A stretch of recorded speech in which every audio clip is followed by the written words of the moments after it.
Bom dia, meus irmãos. Graça e paz do nosso Senhor. Amém? Muito bem. Queria que nessa manhã a gente pudesse falar um pouquinho a respeito de um texto que creio que os irmãos já conhecem, uma história, na verdade, né? Que é a história de Ana. Eu acredito que muitos já ouviram, já leram a respeito desse texto.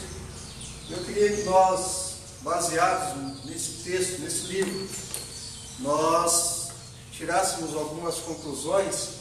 E eu, olhando a princípio, né, eu coloquei 3 palavras aqui que para mim devem ser analisadas por nós e que eu enxerguei na pessoa de Ana no texto que nós vamos ler, né? Decisão, postura e fidelidade. São 3 coisas importantes na vida de um cristão. São 3 palavras que devem fazer parte da nossa vida a partir do momento que a gente decide, a partir do momento que a gente busca algo da parte de Deus. Eu queria então que os irmãos abrissem as suas Bíblias em 1 Samuel, capítulo 1. 1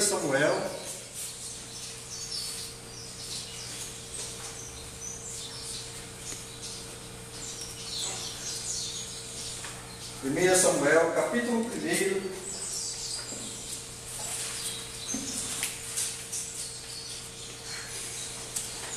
verso 26.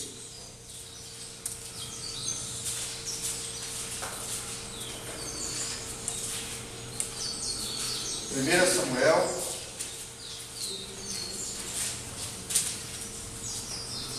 capítulo 1, verso 26, 27 e 28. Diz assim a palavra: E disse ela: meu Senhor, tão certo como vives, eu sou aquela mulher que aqui esteve contigo, orando ao Senhor. Por este menino orava eu, e o Senhor me concedeu a petição que lhe fizeram, pelo que também trago como devolvido ao Senhor, por todos os dias que eu viver. Pois do Senhor o pedi, e eles adoraram ali o Senhor. Aqui nós estamos já bem no final, né, do capítulo 1, os últimos versos do capítulo 1, onde vai narrar então a história de Ana, né? Quem aqui já leu, já ouviu ou conhece a história de Ana? É uma história, na verdade não é uma história, né? É uma narração bíblica, é um texto bíblico de uma mulher que era esposa de Eucana e que era estéril, que não podia ter filhos. E já que os irmãos estão com a Bíblia aberta, vamos começar lá desde o comecinho do verso 1, e a gente vai falar um pouquinho dessa história, depois a gente vai tirar algumas conclusões. Houve um homem de Ramataim, Zofim, na região montanhosa de Efraim, cujo nome era Eucana, filho de Jeroão, filho de Eliu, filho de Tol, filho de Zuf, Efraimita. Tinha ele 2 mulheres, uma se chamava Ana e a outra Penina. Penina tinha 2 filhos, Ana, porém, não os tinha. Só para lembrar, né? Por que Eucana, então, tinha 2 mulheres? Porque naquela época era permitido aqueles que não podiam ter filhos no primeiro casamento, né? Então eles podiam ter 2 mulheres. Isso era legal, isso podia acontecer naquela época. E então Eucana tinha 2 mulheres, a primeira mulher dele era Ana, e depois ele teve uma segunda mulher, que se chamava Penina. Este homem subia da cidade de ano em ano a adorar, e a sacrificar ao Senhor dos Exércitos em Siló. Estavam ali os dois filhos de Eli, Ofni e Finéias, como um sacerdote do Senhor. No dia em que Eucana oferecia o seu sacrifício, dava a ele porções deste a Penina, sua mulher, e a todos os seus filhos e filhas. A Ana dava porção dupla, porque ele a amava, ainda mesmo que o Senhor a houvesse deixado estéril. Muito bem, diz aqui o texto que todos os anos era costume do povo judeu subir até Siló.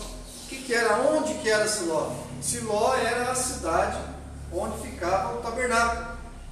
Então, pelo menos 3 vezes ao ano, eles subiam até Siló, muito provavelmente, na festa de Páscoa, na festa do tabernáculo e na festa dos pães asmos, que eram celebrações que aconteciam na cidade de Siló. E Eucana subia com a sua família. E quem que era a sua família então? Ana, e diz aqui o texto que ele dava porção dupla, porque Eucana a amava muito a sua primeira mulher, Ana. E também subia Penina e seus filhos. Então vamos imaginar a cena, irmãos? Eucana reunia a família e dizia: hoje nós vamos adorar a Deus no tabernáculo. E ele subia com a sua família.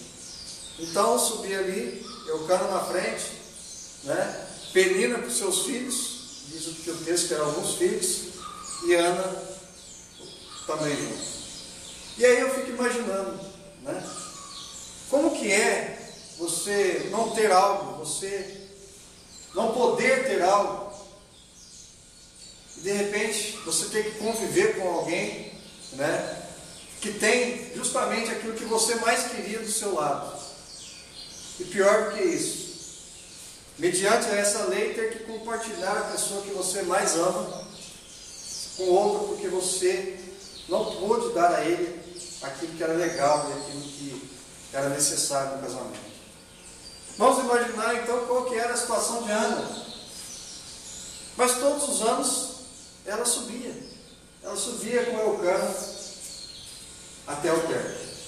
Continuando o texto, verso 6, desculpa. A sua rival a provocava excessivamente para irritar, porquanto o Senhor lhe havia cerrado a boca. Olha só que interessante. Não só o fato dela ter que dividir a casa e a família, a concorrente, a adversária no caso aqui, que era Penina, diz aqui, está até em parênteses, a sua rival, ou seja, ela era uma rival, a provocava excessivamente. E qual que era a provocação? Não precisa ser nenhum gênio para a gente entender. A provocação era o seguinte: olha, você não pode dar filhos, você não é capaz de ter filhos. E olha aqui do meu lado, imagina ela subindo, aquela criançada toda atrás, e ela aqui, olha aqui os filhos que eu pude dar. Aí o Eucana diz o texto então que a sua rival a provocava excessivamente. Verso 7. E assim o fazia ele de ano em ano. Em todas as vezes que Ana subia à casa do Senhor, a outra irritava, pelo que chorava e não comia. Ou seja, Ana ficava muito triste, chateada. Por quê? Porque aquele era o motivo pelo qual Penina diz aqui que justamente nesse período onde ele subiu, ela buscava irritar. Por quê? Porque ela queria demonstrar que o fato dela ter filhos seria uma bênção da parte de Deus, a qual que Ana não desfrutava, a qual que Ana não tinha. Então ela deixava isso bem claro, para a sua rival. Então Eucana, seu marido, verso 8, lhe disse: Ana, por que choras? E por que não comes? E por que está triste? Não te sou eu melhor do que 10 filhos? Olha só. Vamos analisar a situação da Ana de novo, irmãos? Além de ter uma rival que a irrita, que a joga na cara, que a faz lembrar de todos os momentos que ela não é abençoada da parte de Deus, o marido ainda vem com umas perguntas sem noção, não é verdade? por que choras? Por que não comes? Por que você está triste? Qual seria o motivo disso tudo? Não te sou eu melhor que 10 filhos? Ou seja, ele queria se fazer algo suficiente, maior do que o desejo da sua mulher. E aqui é onde eu quero então, a partir desse momento, mostrar qual que é a situação que Ana se encontra. E qual que é as opções que ela poderia continuar tendo. Ela poderia continuar do mesmo jeito que ela estava. Ou ela poderia se conformar com aquela situação, dizendo, bom, Deus não me abençoou, eu já sou uma mulher estéril, meu marido já tem filhos, eu tenho que conviver com essa rival do meu lado todos os dias. Mas seguindo o texto, diz assim, após terem comido e bebido em Siló, estando ali o sacerdote, assentado junto à cadeira, um pilar do templo, levantou-se Ana, e com amargura de alma, orou ao Senhor e chorou abundantemente. Aqui começa algo importante. E algo importante, irmãos, para Ana e algo importante para nós. O que aconteceu ali? Ana teve uma decisão. Ela decidiu que ela precisava mudar a sua situação. Houve ali uma decisão da parte dela. Vamos lembrar aqui que o texto diz que todos os anos, e muito provavelmente algumas vezes por ano, eles subiam até Siló para as festas dos coisados, dos tabernáculos. Todos os anos eles subiam lá. E diz o texto, olha só, levantou-se Ana, e com amargura de alma, orou ao Senhor e chorou abundantemente. Irmãos, amargura de alma. O que quer dizer amargura de alma? Eu acho que é um sentimento que qualquer um de nós já deve ter vivido, não é verdade? Estar com a mente amarga, com dor no coração, com sofrimento de vida, conviver com algo que nos incomoda, que nos entristece, que nos deixa para baixo. E essa é a situação de Ana. A amargura, ela estava amargurada, mas ela tem uma decisão. Ela decide fazer o quê? Orar ao Senhor. E aqui eu quero chamar a atenção para algo importante. Muito provavelmente Ana esteve lá na igreja. Vamos dizer então que o tabernáculo fosse a igreja, não é verdade? Buscando a presença de Deus, orando, louvando. Mas será que de fato, de verdade, ela estava ali de maneira completa? Muito provavelmente não. A sua rival a irritava. O seu próprio marido olhava para ela e dizia, olha, esquece os seus sonhos, esquece aquilo que você quer, não te sou eu mais importante que esse sonho. E a dificuldade, ano após ano, que ela vinha tendo, era uma barreira que ela encontrava para alcançar aquilo que ela almejava. E então, Ana toma uma decisão. E eu quero fazer uma analogia à vida nossa como cristão.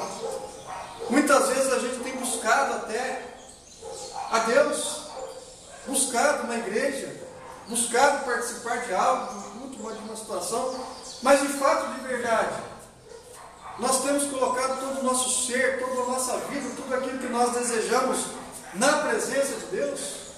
Ou nós temos deixado que os nossos rivais, que os nossos inimigos, que os nossos pensamentos, que o mundo lá fora, ou que a dificuldade que tem nos assolado, tem afetado a nossa imensa e plena dedicação e presença às coisas de Deus?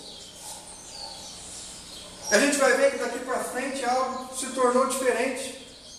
A partir desse dia, a vida de Ana se tornou diferente. Nós vamos ver isso aqui para frente. Bastou da parte dela primeiro o quê? Uma decisão. Eu vou deixar as coisas de lado.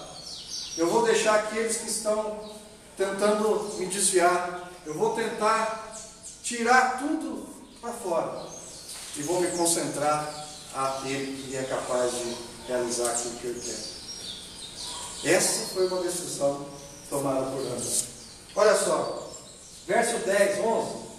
E fez um voto, dizendo, um compromisso de alma, de coração. Ela fez um voto dizendo: Senhor dos exércitos, se benignamente atentares para a aflição da sua serva, e de mim te lembrares, da tua serva não te esqueceres, e lhe deres um filho varão, ao Senhor darei por todos os dias da sua vida, e sobre a sua cabeça não passará navalha. Segunda posição importante da parte de Ana, ela teve o quê? Postura.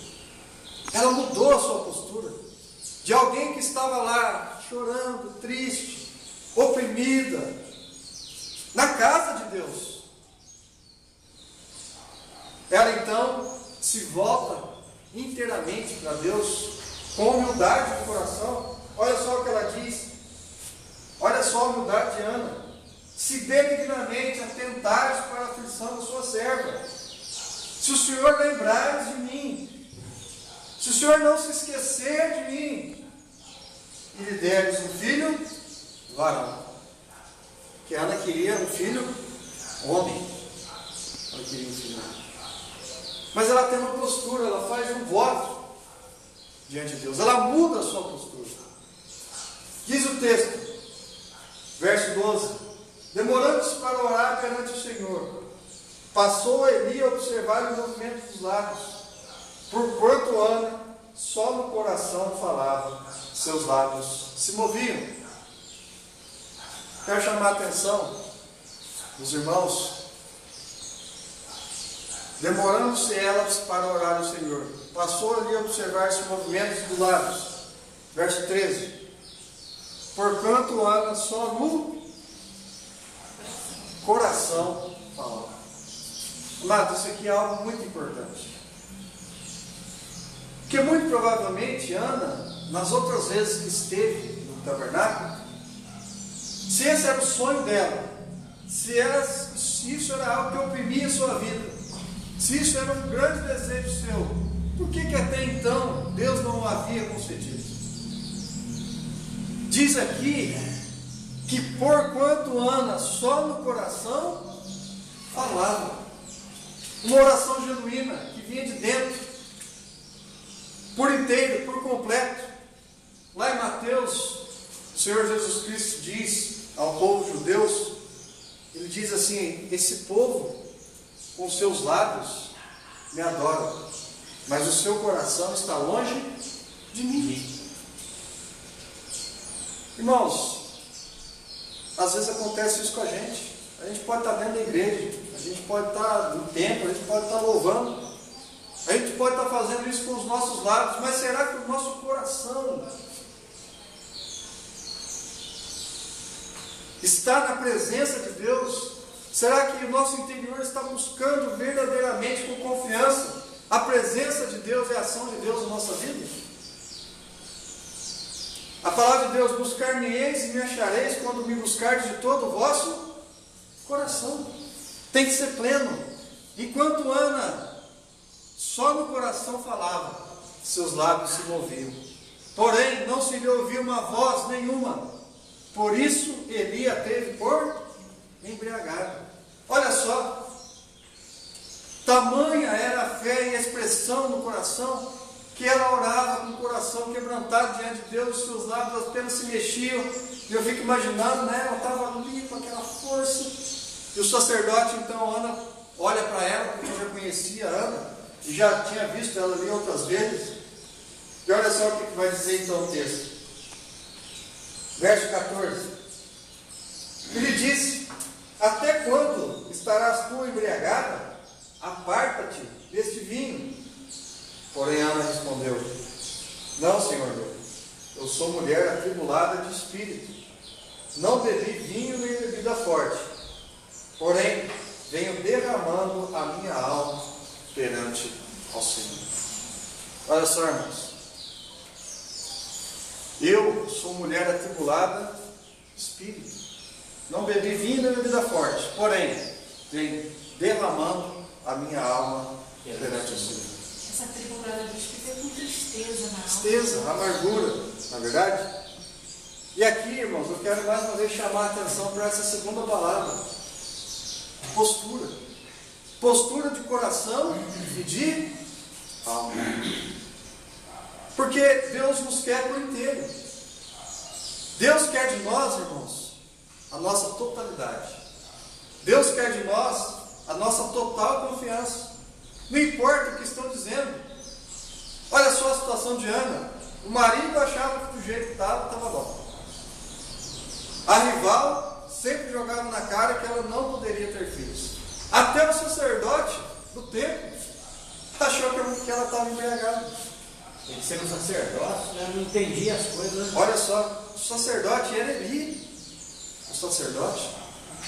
Eles não estavam entendendo aquilo que se passava dentro da alma e do coração de Ana.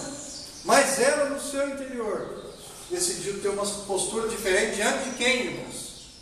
De Deus. A nossa postura de diferente, de decisão, não precisa ser para a igreja, para os irmãos, para esse ou para aquele. A nossa postura, essencialmente, precisa estar ligada direta a Deus. É isso que vai fazer a diferença. E foi isso que fez a diferença naquele ano, na vida de Ana. Porque não era a primeira vez, nem a segunda, nem a terceira, que ela subia ao tabernáculo para orar a Deus. Mas essas coisas, o coração diante de Deus, a alma derramada na presença de Deus, que aos homens parecia até o quê? Embriaguez. Mas a Bíblia diz que ela estava de alma perante ao Senhor. Olha o que diz na sequência: não tenhais, pois, a tua serva por filha de Belial, porque pelo excesso da minha ansiedade e da minha aflição é que tenho falado até agora.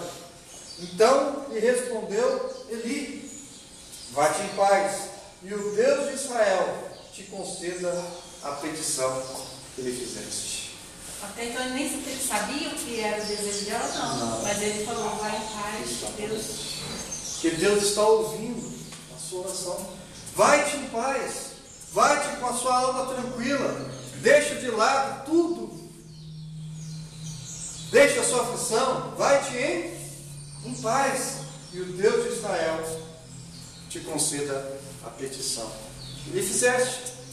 Olha que interessante. E disse ela: acha tua serva mercê diante de ti. Assim a mulher se foi seu caminho e comeu, e o seu semblante já não era triste. Eu quero abrir um parênteses aqui. Quem de nós aqui, muito provavelmente, todos nós já tivemos uma situação onde a gente estava triste, angustiado, depois de ter buscado a presença de Deus, ter orado, ter vindo no culto, ouvido a palavra, louvado a Deus que seja. Não importa qual seja a situação, nós tivemos aquela paz no coração, entendendo que Deus estava ouvindo a nossa oração. E isso nos alegra, nos anima, nos fortalece, nos deixa cheio de alegria. A Bíblia diz: e a paz que excede todo entendimento. Às vezes você não entende, mas eu estou com tanto problema, com tanta tristeza, com tanta coisa, mas eu estou em paz. E esse era o sentimento de Ana. A mulher se foi o caminho e até comeu. Lembra que lá atrás disse que ela só chorava, não comia? E o seu semblante já não era triste. Já não era triste. Mudança, decisão, postura. Verso 19: levantaram-se de madrugada e adoraram o Senhor, e voltaram e chegaram em sua casa a Ramá. Eucana coabitou com Ana, sua mulher, e lembrando-se dela o Senhor a concebeu, e passando o devido tempo, teve um filho, a quem chamou Samuel, pois dizia: do Senhor o pedi. Essa é a tradução, tá, irmãos? Do nome do grande profeta Samuel. Do Senhor o pedi. Essa é a tradução do nome. Verso 21. Subiu Eucana, seu marido, com toda a sua casa, a oferecer sacrifício anual e cumprir seu voto. Ana, porém, não subiu e disse a seu marido: quando for o menino desmamado, levá-lo-ei para ser apresentado perante o Senhor, para lá ficar para sempre. Respondeu-lhe Eucana, seu marido: faz o que melhor te agrade, fica até que o desmames, tão somente confirme o Senhor a tua palavra. Assim ficou a mulher e criou o filho ao peito, até que o desmamou. Verso 24. Havendo desmamado, levou consigo com um novilho de 3 anos, um efa de farinha, um odre de vinho, e o apresentou à casa do Senhor a Siló. Era o menino ainda muito criança. Imolaram o novilho e trouxeram o menino a Eli. Verso 26, foi onde nós iniciamos a leitura. E disse ela: ah, meu Senhor, tão certo como vives, sou aquela mulher que esteve aqui contigo, orando ao Senhor. Por esse menino orava eu. O Senhor me concedeu a petição que fizera, pelo que também o trago como devolvido ao Senhor, por todos os dias que viver, pois do Senhor o pedi, e eles adoraram ali. O Senhor. Amém. Terceira palavra: fidelidade. Ana reconheceu que da parte de Deus, porque Deus tinha concedido, porque Deus tinha ouvido, porque Deus tinha se lembrado, porque Deus não a tinha esquecido, e ela então concedeu e teve o seu filho. Eu quero chamar aqui a atenção para a fidelidade de Ana. Imagina uma mulher de um filho que apenas está desmamado. Não sei, mas geralmente tem filho desmamado depois de um ano, até menos que isso, não é verdade? E a gente lê o texto aqui, que Eucana subiu de novo, pediu que ela fosse, ela disse: não, eu só vou quando meu filho estiver desmamado. Foi isso que ela fez. Depois que ele saiu do peito, ela lembra da sua promessa. Qual que foi a promessa, irmãos? Lá atrás, quando ela estava fazendo a sua oração, ela disse o quê? Eu vou devolver esse filho ao Senhor, nem vou passar navalha na sua cabeça. Esse foi o voto, foi lá no voto. Não foi depois que ela teve o filho, foi lá no voto. Ela fez o voto. E ela então mostra a sua fidelidade. Meus irmãos, eu queria fazer uma analogia, olhando para essa história de Ana. Será que conosco é diferente? Não. Deus não muda. Deus é o mesmo. Ele era, ele é e sempre será o mesmo. Deus está sempre disposto a nos abençoar? Está. O que aconteceu de diferente na vida de Ana? Decisão, postura, fidelidade. Porque às vezes a gente até decide fazer parte do corpo de Deus, mas nós temos decidido isso de maneira plena, total, na sua totalidade, com todo o nosso coração, com toda a nossa alma, com toda a nossa disposição, com tudo aquilo que a gente pode fazer para Deus. Ou a gente tem se dividido, e a Bíblia diz que nós não podemos servir a 2 senhores. Será que as coisas do mundo, como acontecia com Ana, estavam tirando a sua atenção, o seu foco? E a bênção que estava ali tão próxima, às vezes ficava para segundo plano. Por quê? Porque a sua alma, o seu coração, tudo que ela tinha de verdade não estava derramado na presença de Deus. E conosco, será que é diferente, irmãos? Vou citar mais uma vez, lá em Mateus 15, verso 8, Jesus diz: esse povo me louva com os lábios, mas o seu coração está longe de mim. Ele está falando do povo que o seguia. Será que o nosso coração, porque o nosso coração, irmãos, é algo A palavra coração vem de dentro, é genuíno, natural. A nossa alma tem que se colocar diante da presença de Deus plenamente. O mais importante, fidelidade. Eu queria terminar, logo na sequência, no capítulo 2, Ana faz uma oração. A oração de Ana, o senhor deve ter lido, né, e ouvido. Na verdade é um cântico, que também é uma oração. Capítulo 2, no verso 1. Cântico de Ana, oração de Ana, logo depois que ela deixa, que ela entrega o seu filho para cumprir a sua promessa. Então orou Ana, verso 2, capítulo 1. Então orou Ana e disse: o meu coração se regozija no Senhor, a minha força está exaltada no Senhor, a minha boca se ri dos meus inimigos, porquanto me alegro na tua salvação. Olha que interessante. O meu coração se regozija no Senhor. Ela reconhece que ela foi abençoada, que ela foi agraciada por quem? Pelo Senhor. A força dela estava em quem? No Senhor. A minha boca se ri dos meus inimigos. E aí eu fico imaginando, né, irmãos?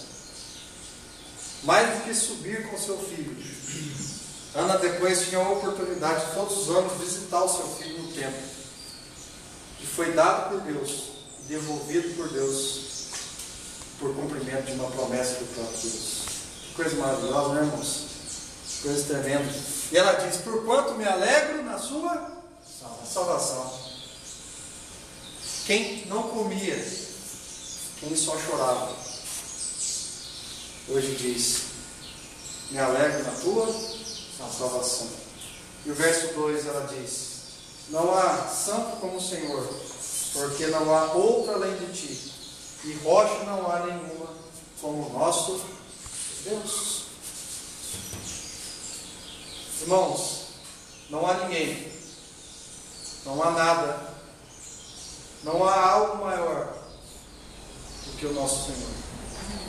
Não há nada que o nosso coração possa desejar que não esteja diante, ou seja, debaixo da soberania, da graça e da misericórdia de Deus.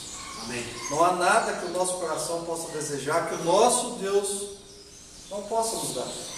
Ele é o dono de todas as coisas, né? E Ana reconhece isso, porque não há outro além de ti, e rocha não há nenhuma como o nosso Deus. Só lembrando que no versículo depois 21 fala que abençoou, pois o Senhor a Ana, e ela concebeu e teve 3 filhos e 2 filhas, e o jovem Samuel crescia diante do Senhor. Muito bem. Verso 21 do capítulo 2. Ana teve outros filhos, né? Diz aqui o texto. Como Deus é completo, né? A fidelidade de Ana, ficando sem o seu filho, né? Olha só que coisa interessante. Porque ela podia dizer assim: não, agora eu tenho filho, eu vou ficar sem filho. Mas ela cumpriu com a sua palavra e entregou o seu filho ao Senhor. E depois Deus a abençoou com tantos outros filhos, para que ela pudesse ter sua família e desfrutar da presença de Deus. Esse é o Deus, né, irmãos, que a gente serve. Ele é um Deus completo. Ele é um Deus que faz a obra completamente. Mas Ele requer de nós algumas coisas: decisão, postura e fidelidade. Como seria então se Ana, nesse momento aqui, não fosse fiel a Deus? E a gente precisa ter isso muito claramente, irmãos. O que é fidelidade? Fidelidade é quando você se comporta da mesma maneira, independente da circunstância. Isso é fidelidade. Porque ser fiel quando tudo vai bem é ótimo. Agora, ser fiel quando as coisas estão difíceis é muito difícil. Mas Deus, Ele quer o quê? Ele espera de nós justamente essa fidelidade. Porque é essa fidelidade que vai nos colocar na presença de Deus. Amém. É essa fidelidade, irmãos, que nos vai demonstrar quem de fato nós somos. Se nós somos de Deus, ou se nós somos apenas levados pelas bênçãos que Deus nos dá. Porque às vezes a gente quer, né? A gente busca sempre estar louvando, agradecendo a Deus, isso é ótimo. Nós podemos fazer isso em todo e qualquer momento, né? Como diz aquele cântico, né? Te louvarei, não importa as circunstâncias, adorarei somente a Ti, Jesus. É isso, fidelidade. Não importa as circunstâncias, ser fiel a Deus em toda qualquer situação. Amém? Amém. Será que a gente consegue cantar esse cântico aí? Aí se você consegue, a gente vai estar louvando o Senhor com esse cântico. Eu queria orar, irmãos. Queria que a gente tivesse uma oração. E nessa oração, nós vamos ter a oportunidade, né? Nós estamos aqui no domingo de manhã, como tantos outros domingos que nós já estivemos aqui. Nós estamos aqui numa manhã não diferente das outras. Eu tenho certeza aqui que muitos têm problemas, aflições, dificuldades, lutas, coisas que têm afligido a nossa alma. Mas nós temos um Deus que se lembra de nós, que está sempre presente. E eu queria que você orasse agora. Você tem a oportunidade de orar agora, assim como Ana orou. Você tem a oportunidade de se derramar na presença de Deus e colocar diante de Deus as suas aflições, as suas lutas, aquilo que você espera da parte de Deus. Mas eu queria que você fizesse isso com todo o seu coração, com toda a sua alma, com todo o seu entendimento, né? Colocando isso mesmo diante da presença de Deus, entregando a Deus tudo isso de maneira que Deus possa estar ouvindo. Como diz aqui a mulher, Senhor, olha para mim, lembra de mim, não se esqueça de tudo aquilo que eu peço ao Senhor. Feche seus olhos, irmãos, vamos estar orando a Deus. Senhor Deus, nosso Pai, nós louvamos, nós agradecemos ao Teu nome, porque o Senhor, ó Deus, é digno de todo louvor, de toda adoração. Não há outro Deus maior nem melhor do que o Senhor. Não há outro Deus capaz, ó Deus, de satisfazer os desejos do nosso coração. Ó Deus, nós entendemos e nós sabemos que o Senhor se faz aqui presente do Santo Espírito, ó Pai. Por isso, nessa manhã, ó Deus, ouve, ó Deus, o clamor do nosso coração. Pai, o Senhor conhece a nossa mente, a nossa alma. O Senhor sonda os nossos corações. E nessa manhã, Deus, eu quero pedir ao Senhor, nós pedimos ao Senhor, que se for do Teu querer, Deus, que o Senhor faça novo todas as coisas, que o Senhor nos dê um renovo, Deus, que o Senhor nos conceda, segundo o Teu querer, a Tua vontade, aquilo que o Senhor quer nas nossas vidas. Nós Te agradecemos por tudo que o Senhor já fez, por tudo que o Senhor tem feito, por tudo ainda que o Senhor fará. Gratos, no nome do Senhor Jesus. Amém e amém. Amém.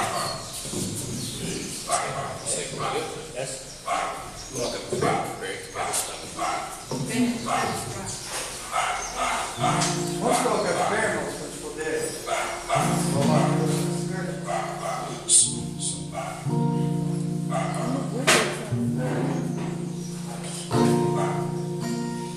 Perto quero estar,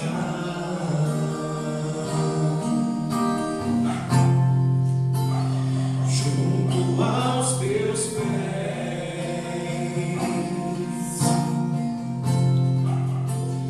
pois prazer maior não há que me render e Te adorar.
circunstâncias, adorarei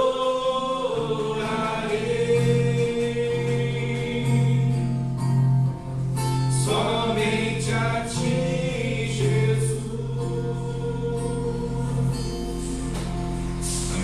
Amém. Amém, meus irmãos? Graças a Deus por essa palavra. Realmente a atitude que essa mulher teve diante de Deus foi uma atitude crente. Porque se eu for analisar as características da situação dela, amargurada de alma, aflita, ansiosa, eu destaquei aqui essas. São características de uma pessoa que estava em, se não tivesse, se fosse princípio, que já estava em depressão.